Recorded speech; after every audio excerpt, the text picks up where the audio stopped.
I just want to read a title real quick. God told him to do it. The bus 1170 incident.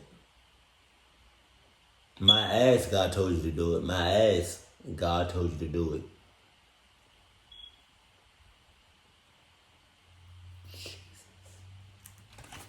On July 30th, 2008, an incident happened in Canada that shook the nation.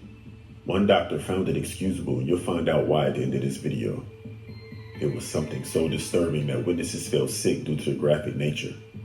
On that day, 22-year-old Tim McLean boarded bus 1170 to return home to Winnipeg, Manitoba, after finishing a temporary job as a carnival worker in Alberta. It was 12:01 p.m. when he took his window seat at the rear of the bus. It was a 23-hour bus ride, so he had brought his music and listened to it for a while. When at 6:55 p.m., the bus made a stop and picked up a few new passengers. One of them, a tall man in his 40s, wearing sunglasses with a shaved head. His name is Vince Lee. Okay. At first, Lee sat near the front of the bus, but after a rest stop, he moved to the back of the bus, sitting next to Tim McLean. Sus!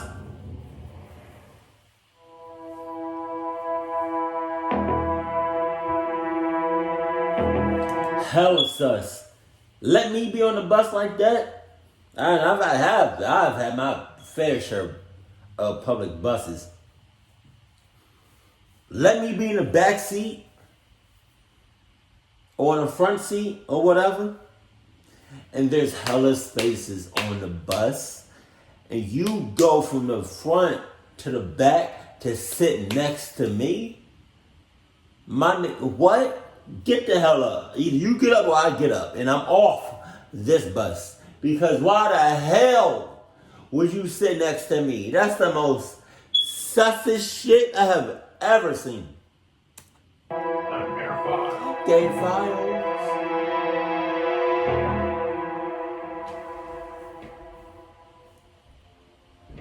Jesus, God told him to do it. My ass. Shouts out to 11. I see you, angel number. God talking to me. I see you. I hear you too, man. After barely acknowledging Lee, Tim fell asleep with his head on the window panel while wearing his headphones. All of a sudden, according to some witnesses, Lee attacked McLean with a large knife and stabbed him in his neck and chest. God damn! Ed Caton, a seismic driller who sat one row ahead of McLean, described hearing a blood-curdling scream. I turned around, and the guy sitting right behind me was standing up, stabbing another guy with a rambo knife right in the throat. Another passenger, Stephen Allison, stated that McLean fought his attacker, which gave the other passengers time to get off the bus. The bus driver and two other men tried to come to McLean's rescue, but they were chased away by Lee, who was slashing wildly with his knife. Lee decapitated McLean and displayed his severed head to the horrified passengers who had fled the bus and were gathering outside. They were in the middle of nowhere, so they could not escape anywhere. K-Town reported that he got sick after he saw the severed head. God damn. Some people were puking and some people were crying, and some were in shock. The attacker just looked at us and dropped the head on the ground, totally calm. A police officer who had arrived at the scene saw Lee cutting, sawing, and eating. After I can usually tolerate a lot, but when it deals with cannibalism, I cannot tolerate that. I cannot. I don't even care if it's on a movie or a show and it's fake. I can't. If I'm eating, I cannot. Like when somebody deals, like, I can tolerate a lot of shit. And speaking about shit, even when somebody's talking about literal shit, I can still eat. But when you talk about cannibalism, god damn.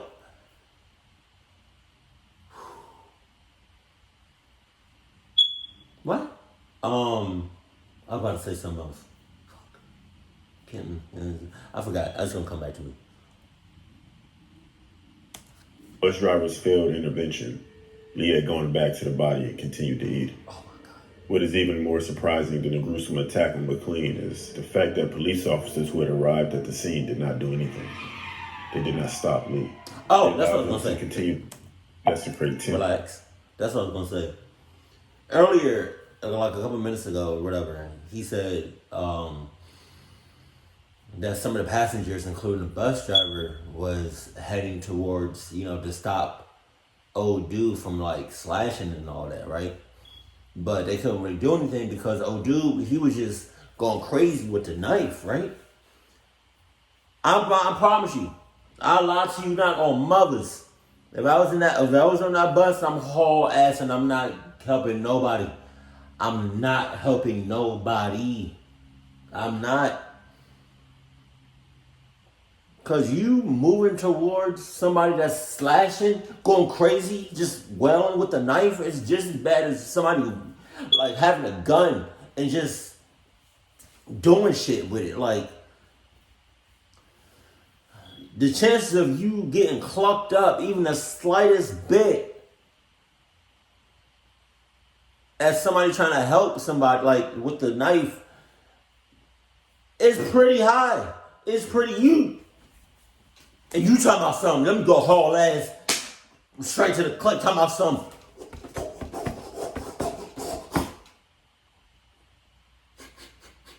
Meanwhile, I'm already 6 miles up. Plain view of the passengers. Lee would pace back and forth.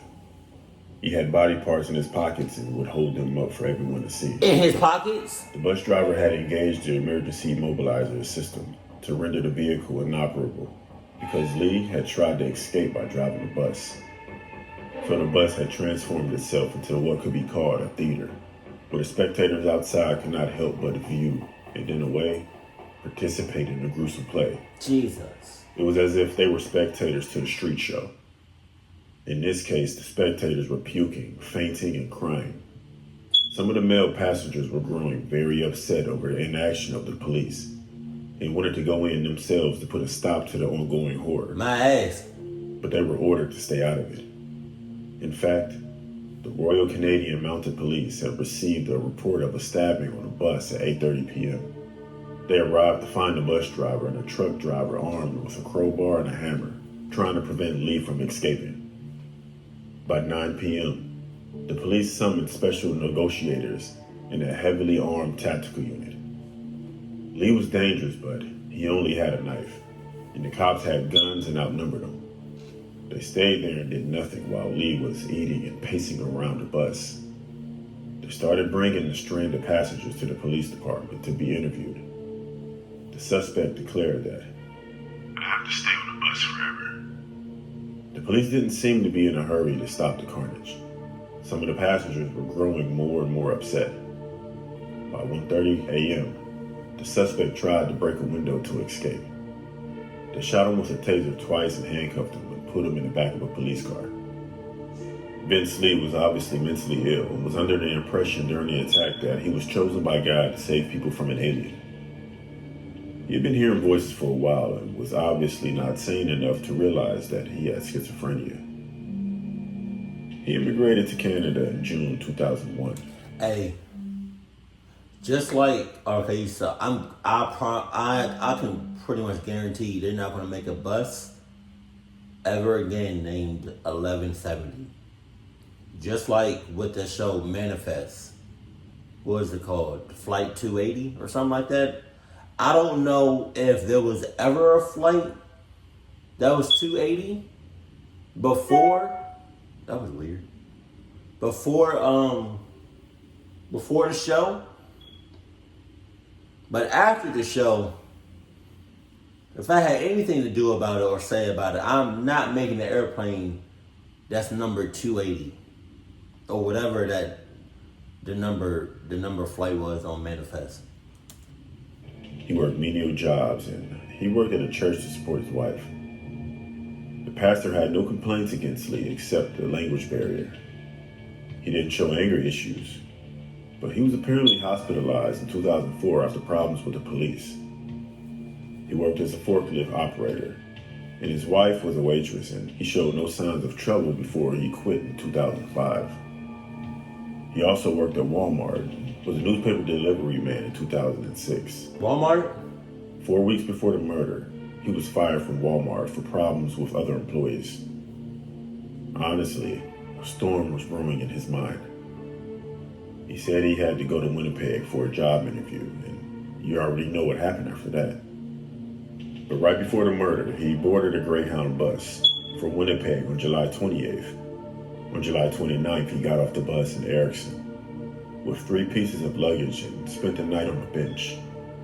According to a witness, he sat there all night, staring into space.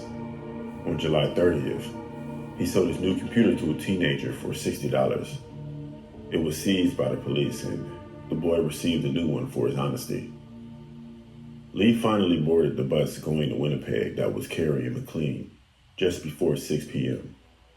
And during the attack, witness Garnett Caton, he said that Lee was in us. He was pretty much in his own world, like he was in a trance.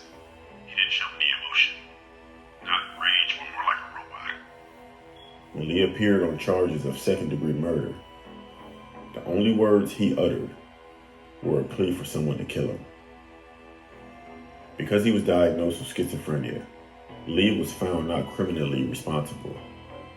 The psychiatrist testified that Lee performed the attack because God's voice told him to execute McLean.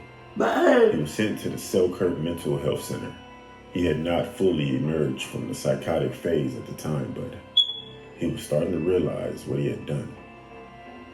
Chris Somerville, the CEO of the Schizophrenia Society of Canada, had regular meetings with Lee. He visited him once every 2 months after his stay. Somerville believes that there are 2 victims in 2 families who are victims of untreated and uncontrolled psychosis. Since 2012, Vince Lee has been granted temporary passes out of the health center while supervised by a nurse and a peace officer. To this day, Somerville says that there is little public understanding of the nature of schizophrenia and its treatment with medication. He says schizophrenia is treatable and recovery is possible. On February 10, 2017, the Manitoba Criminal Code Review Board ordered Lee to be discharged, fully discharged. Lee was granted an absolute discharge and there will be no legal obligations or restrictions pertaining to Lee's independent living. Pretty much, he's free to go. Man. And free to kill again. Wow. So he's still out there? I don't know. I gotta do some more research after this. Hey, look at the little smirk. He's smirking. Man. Was the attack so gruesome it must have seemed unreal? The horrible reality of what one passenger suffered is something witnesses will carry with them for a long time. The bus was on its way from Edmonton to Winnipeg. Just after Portage La Prairie, a passenger ran to the front yelling, "Stop, someone is being stabbed." We warn you, what happened next is very disturbing. Crystal Gomansing is on the highway where a murder investigation is now centered. Crystal? Manitoba are in shock. They say they simply can't believe that such a horrible crime would take place right here along the Trans-Canada Highway just west of Winnipeg. Passengers on board this Greyhound bus woke up to hair-raising screams around 10 o'clock last night. What they saw, no one could have imagined. I thought it was a fist fight at first. The one guy was standing up and, there was arms were flailing and stuff like that. And but then I saw the guy had a big freaking Rambo knife, hunting knife, and it was covered in blood. And he just kept going at the guy. It was like it was a robot, though. Garnet Caton was sitting just one seat ahead of the victim. He says the guy was asleep with headphones on during the attack. When they saw what happened, he and others tried to intervene, but it didn't work, and they had to flee the bus with the driver. And we watched him return back to the victim. We went around to the front of the bus to see what was going on, and that's when he brought the head up, and he came very calmly right towards us with the knife in one hand, the head in the other. The 3 of us were just standing there in shock, and he just calmly looked at us with sunglasses on, dropped the head in front of us like it was no big deal. The suspect did try to get away, but couldn't start the bus. When RCMP arrived on the scene, the suspect could be seen at the front window of the bus. With one failed escape attempt, he tried another, smashing a window and jumping out. Police, however, grabbed him and took him into custody.